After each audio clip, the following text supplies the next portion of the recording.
استطاعوا بالخبرة وبما لديهم من قاعدة فنية عريضة أن يواجهوا هذا التحدي وأن يحققوا أهداف هذا التحدي وبسواعد رجالهم.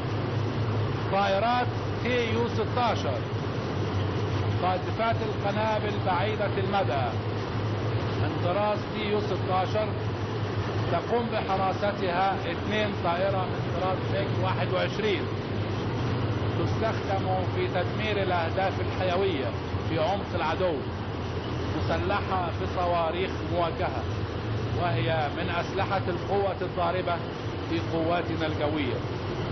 استخدمها طيارون البواسل بكفاءة عالية في معارك رمضان أكتوبر المجيدة. ما تزال القوات المدرعة تمر أمامنا برجالها الأبطال